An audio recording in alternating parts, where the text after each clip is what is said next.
आज हम करने वाले हैं विंडोज़। और विंडोज़ करने के लिए सबसे जो पहली चीज़ होती है वो ये होती है कि आपने जो है ना विंडो की जो सेटअप फ़ाइल होती है वो डाउनलोड करना होती है। अब विंडोज़ की जो सेटअप फ़ाइल होती है उसको आईएसओ फ़ाइल भी बोलते हैं, ठीक है। आप कोई भी विंडो करना चाहते हैं, विंडोज़ 7 करना चाहते हैं, 8 करना चाहते हैं, 8.1, विंडोज़ 10, 11, 12, जो भी विंडो आप करना चाहते हैं, सबसे पहली जो एसेंशियल चीज़ है वो ये है कि आपके पास विंडोज़ की आईएसओ फ़ाइल होना ज़रूरी है, ठीक है। अब आईएसओ फ़ाइल लेने के 2 तरीके हो सकते हैं कि आप किसी शॉप के ऊपर जाते हैं और वहाँ से कहते हैं कि हमें विंडोज़ 10 की आईएसओ फ़ाइल यूएसबी में डाल दें या बूट कर दें, और वो आपको जो है ना जो आईएसओ फ़ाइल है वो यूएसबी में आपको डाल के दे देता है और आप अपनी यूएसबी घर ले आते हैं, उसको बूट करते हैं, उसके बाद विंडोज़ करना स्टार्ट कर देते हैं। दूसरा तरीका क्या है, आप इंटरनेट पे जाते हैं, अगर आपके पास इंटरनेट अवेलेबल है, और इंटरनेट पे आप क्या करें, आप करें ये कि आप लिखें यहाँ पे विंडोज़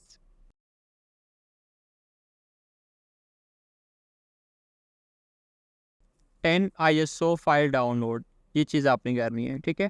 इंटर प्रेस करें, आपके पास ये आ चुके हैं, बहुत सारी वेबसाइट्स आएंगी आपके पास माइक्रोसॉफ्ट की वेबसाइट है, सॉफ्टली की है, बहुत सारी है, जहाँ से भी आप करना चाहें कर लें। मैं माइक्रोसॉफ्ट की ऑफिशियल वेबसाइट से नहीं कर रहा हूँ, मैं सॉफ्टली वाली वेबसाइट से कर रहा हूँ। मैंने राइट क्लिक किया and open link in new tab पे क्लिक किया और मेरे पास इस तरह से एक इंटरफेस ओपन होकर आ जाता है। अब यहाँ पर देखिए, ये विंडोज़ 10 की जो है ना आपके पास आईएसओ फाइल है, और ये कौन सा वर्जन है, 2022 का वर्जन है, ठीक है। आपने इस पे डाउनलोड पर क्लिक करना है यूँ करके।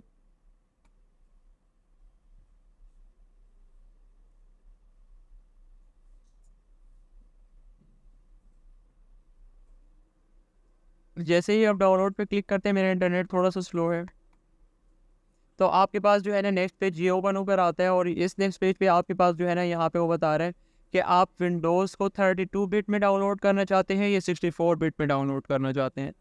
अब अगर आपका जो सिस्टम है या आपका जो लैपटॉप या कंप्यूटर है वो 32 बिट है, तो आप 32 बिट डाउनलोड करेंगे। अगर आपका सिस्टम 64 बिट है तो आप 64 बिट डाउनलोड करेंगे। अब आप कहेंगे, सर हमें किस तरह पता चलेगा कि हमारा सिस्टम 32 बिट है या 64 बिट है, ठीक है। तो कहाँ से पता चलता है, आप फाइल मैनेजर पे आ जाइए, यहाँ पर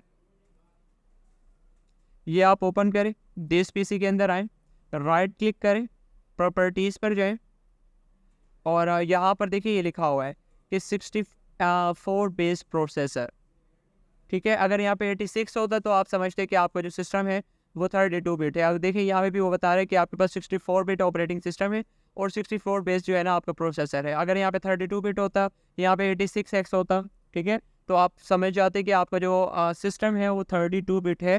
और 32 बिट सिस्टम के लिए आप क्या चीज़ डाउनलोड करेंगे, ये चीज़ डाउनलोड करेंगे। मेरे केस में मेरा कौन सा है, मेरा केस में मेरा जो है ना 64 बिट है, तो मैं यहाँ से 64 डाउनलोड 64 बिट पे क्लिक करूँगा।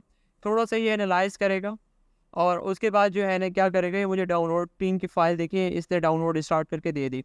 अब मेरे पास जो है ना ऑलरेडी ये फ़ाइल डाउनलोडेड है, इस वजह से वो कह रहा है कि आप जो है ना एक डुप्लिकेट दोबारा से एक डुप्लिकेट डाउनलोड कर रहे हैं। क्या आप इसको दोबारा से डाउनलोड करना चाहते हैं? तो मैं नहीं करना चाहता, तो मैंने कैंसिल कर दिया, क्योंकि ये फ़ाइल मेरे पास ऑलरेडी मौजूद है, ठीक है। एक चीज़, विंडोज़ आपके पास डाउनलोड हो चुकी है। उसके बाद जो सेकंड स्टेप होता है वो ये होता है कि आपने क्या करना होता है, आपने एक सॉफ्टवेयर डाउनलोड करना होता है विंडोज़ को बूट करने के लिए, अपनी यूएसबी को बूट करने के लिए।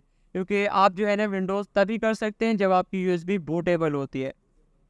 बूट मतलब कि आप अपनी विंडोज़ को यूएसबी के अंदर जो है ना इंस्टॉल करते हैं या बूट करते हैं। उसके बाद जो है ना वो यूएसबी बूटेबल यूएसबी है। अब उस यूएसबी के थ्रू आप क्या कर सकते हैं, आप किसी भी लैपटॉप के अंदर या किसी भी कंप्यूटर के अंदर अपनी विंडोज़ को इंस्टॉल कर सकते हैं, ठीक है। तो मैं अपनी यूएसबी को पोर्टेबल बनाने के लिए एक सॉफ्टवेयर इस्तेमाल होता है जिसका नाम होता है रूफस, ठीक है। मैंने यहाँ पे रूफस डाउनलोड लिखा यूँ करके, और मेरे पास पहला लिंक आएगा, मैंने पहले लिंक पर क्लिक किया।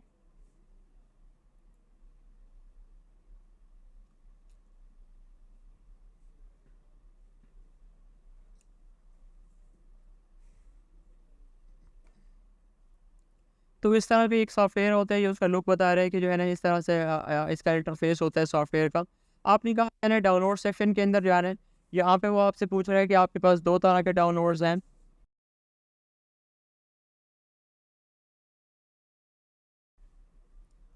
ठीक है। यहाँ पे वो आपसे बता रहा है कि आपके पास जो है ना 2 तरह के डाउनलोड्स हैं, एक आपके पास जो है ना मतलब कि 64 बिट के लिए अगेन, और एक 32 बिट के लिए। तो मेरा सिस्टम जो चूँकि 32 बिट है तो 32 बिट ही सॉफ्टवेयर वो मतलब कि सपोर्ट करेगा।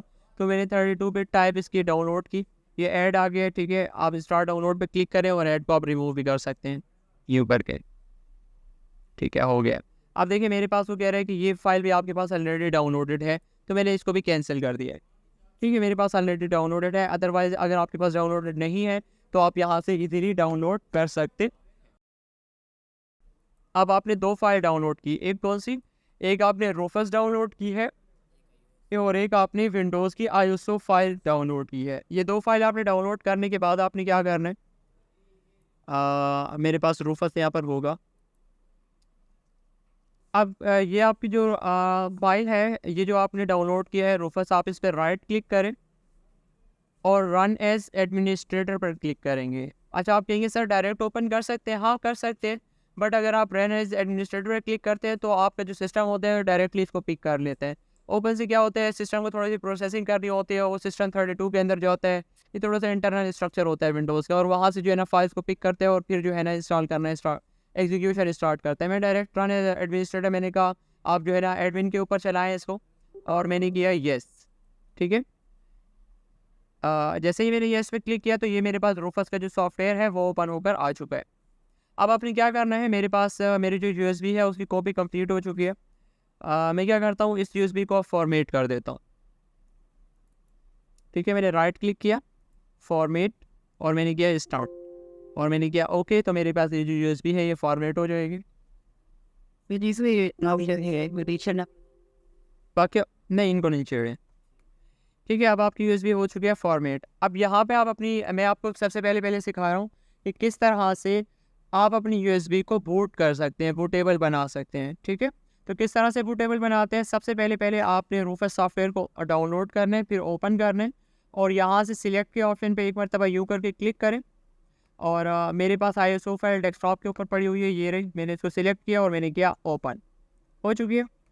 उसके बाद जो है ना यहाँ पर आपके पास बाकी किसी भी ऑप्शन को नहीं छेड़ना, बस ये वाला जो ऑप्शन है जीपीटी या एमबीआर, ये आपने चेक करना है कि आपकी जो हार्ड डिस्क है वो जीपीटी है या एमबीआर है।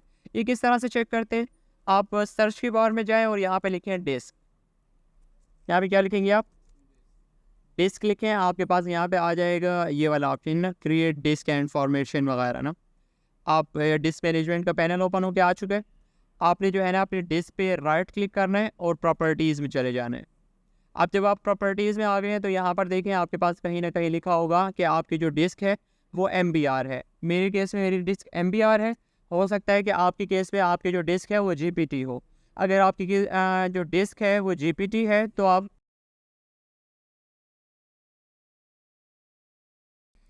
ठीक है, अगर देखें अगर आपके केस में जीपीटी है तो आप यहाँ से जीपीटी सिलेक्ट करें। अब मेरे केस में मेरी डिस्क एमबीआर है तो मैंने यहाँ से इसको एमबीआर को सिलेक्ट कर दिया है, हो गया।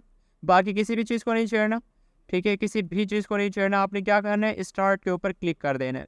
अभी वो मुझसे पूछेगा कि जो है ना आप इसका लोकल नेम वगैरह रखना चाहते हैं नहीं रखना चाहते। मैं किसी भी चीज़ को नहीं छेड़ रहा, मैंने डायरेक्ट ओके प्रेस किया और उसने कहा कि जो है ना अगर आप इस पर बूट करना चाहते हैं तो सारा का सारा जो डेटा होगा यूएसबी के अंदर वो डिस्ट्रॉय हो जाएगा, ख़त्म हो जाएगा।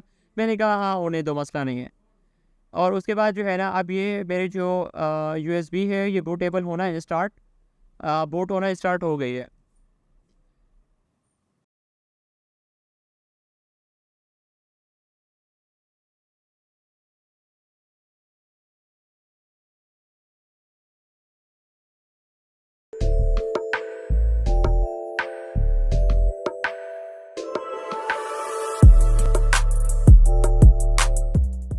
यहाँ पर जो है ना जब आप का ये 100% हो जाता है तो ये रेडी लिखा हुआ आ जाता है।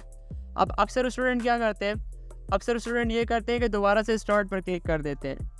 दोबारा से स्टार्ट पर क्लिक नहीं करना आपने, बस एक मरतबा रेडी लिखा हुआ आ चुका है, बस अब आपने करना है क्लोज़, ठीक है। अब हो चुका है क्लोज़, और ये जो अब आपकी यूएसबी है अब ये बूटेबल यूएसबी बन चुकी है। अब ये जो यूएसबी है आपकी ये बूटेबल यूएसबी बन चुकी है, ठीक है।